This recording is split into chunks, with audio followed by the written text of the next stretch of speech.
Ada Hispanik, ada Latino, itu dua hal yang berbeda. Hispanik itu istilah yang kita sebut untuk mereka yang berbahasa Spanyol.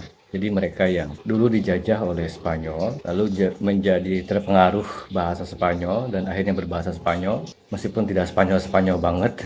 Nah, mereka ini disebut Hispanik. Kalau Latino itu istilah yang kita sebut untuk menyebut wilayah geografi. Jadi kenapa Brazil itu tidak termasuk Hispanik? Karena kan Brazil dijajah oleh Portugal. Bahasanya pun Portugis, bukan Spanyol. Tetapi secara budaya, baik itu orang Amerika Selatan atau Amerika Tengah yang berbahasa Spanyol dan disebut Hispanik itu sama-sama Latino.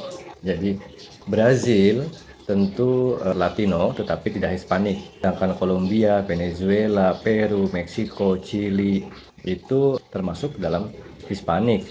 Karena itu Spanyol tidak termasuk Latino karena wilayahnya ada di Eropa. Ini karena mereka yang memiliki bahasa Spanyol. Tapi secara adat memang orang-orang Hispanik dan Latino itu ya kurang lebih sama. Mereka itu lahir dari budaya yang lebur gitu ya, bukan peleburan luka tapi peleburan luka itu kumpulan puisinya Pak Herwan FR.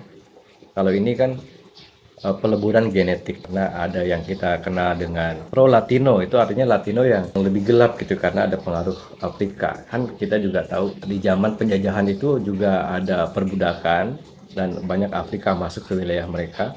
Ada percampuran genetik, lahirlah mereka yang Afro Latino itu. Selain ada Kaukasia, kalau Kaukasia kan tentu karena pengaruh imigran dan juga penjajah Eropa sendiri, sehingga orang-orang Hispanik ini berkulit dekatnya ke Eropa. Beda misalnya dengan istilah lain, mestizo atau mestizo, itu kalau istilah kitanya mungkin blasteran ya. Blasteran itu diandaikan seimbang gitu, warna Eropanya kuat, warna Afrikanya kuat, atau warna Latinonya juga kuat gitu. Ya secara leluhur mereka kan juga sama-sama dari Amerindian.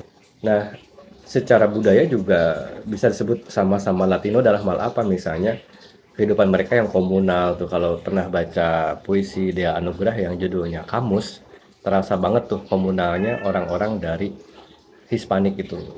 Karena kalau lihat setting sosialnya, ada nama-nama yang menurut saya itu nama Hispanik. Ada Uli, anak kecil ya 5 tahun atau 7 tahun yang menangis memeluk si aku lirik dan sampai kelihatannya basah si rompi aku lirik itu, sehingga aku lirik bilang tidak apa-apa dengan rompi ini, dia mau kering mau basah dia bisa menyelesaikan sendiri kok gitu ya.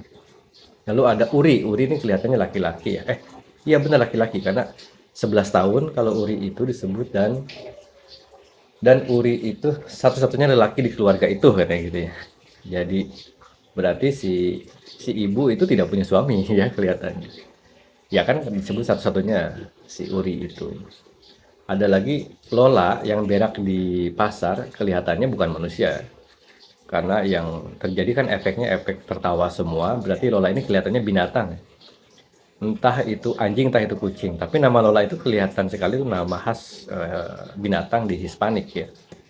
Selain komunal, mereka juga punya agama yang sama karena baik yang dijajah Portugis maupun jajah Spanyol itu kan mereka sama-sama diberi pengaruh Katolik Roma. Maka di dalam puisi dia juga ada tuh sebelum Natal kalau tidak salah situasinya. Itu ada keramaian gitu ya. Ada situasi orang-orang kumpul. Di lukisan ada kafe yang di kafe itu orang kafenya itu jangan bayangkan kafe korporat tempat orang berdasi rapi apa namanya terasing satu dengan lain. Ini kan kafe yang dilukiskan ada humor, ada sulap, bahkan ada kungfu. Kungfunya itu jangan dibayangkan kelahian kungfu seperti orang-orang Cina. Tapi mungkin dia memilih kungfu itu juga karena dia Chinito ya. Di dalam puisi ini dia nyebutnya Chinito kan. Chinito itu si orang sipit. Kungfu yang dimaksud adalah istilah Sundanya apa ya? Tihut head gitu ya. Jadi orang-orang Hispanik seperti halnya Latino sendiri itu kalau bicara kan heboh gitu ya, rame riuh. Jadi mereka seperti sambil bicara sambil menendang angin, memukul angin. Dengan kata lain, di sini ada kungfu. Bagaimanapun juga nanti ada perjumpaan budaya juga dengan Indonesia karena kita juga punya Katolik ya. Kita juga punya pengaruh Portugis, kita punya pengaruh Barat gitu. Kita sendiri dengan bangsa-bangsa lain pada dasarnya bisa saling paham, meskipun katakanlah tidak saat itu, tapi suatu hari nanti. Dan itu juga yang dilukiskan oleh dia, sehingga judulnya menjadi kamus. Nah, kamus itu kan istilah yang kita gunakan untuk menyebut penjelasan-penjelasan bahasa. Bahwa antara aku lirik dengan si Uli, dengan si Uri, itu tidak saling mengerti. Si Uri memang bisa berbahasa Inggris, meskipun tidak bagus, bahasa Inggrisnya dilukiskan Hispanik banget. You no speak English, kalimat dalam puisi itu. Dan itu menurut dia sendiri, manusia tergabung, terhubung satu dengan lain, apapun budaya, apapun bahasanya, karena ada firman terhadap iman. Umat manusia di bumi ini memang apapun budayanya, apapun bahasanya terikat dalam hal ini firman ya. Dan iman tentu ini digeser ke wilayah profan, bukan agama banget, tapi sesuatu yang sifatnya lebih spiritual gitu. Spirit apa ya? Spirit kemanusiaan, bukan tentang Katoliknya gitu.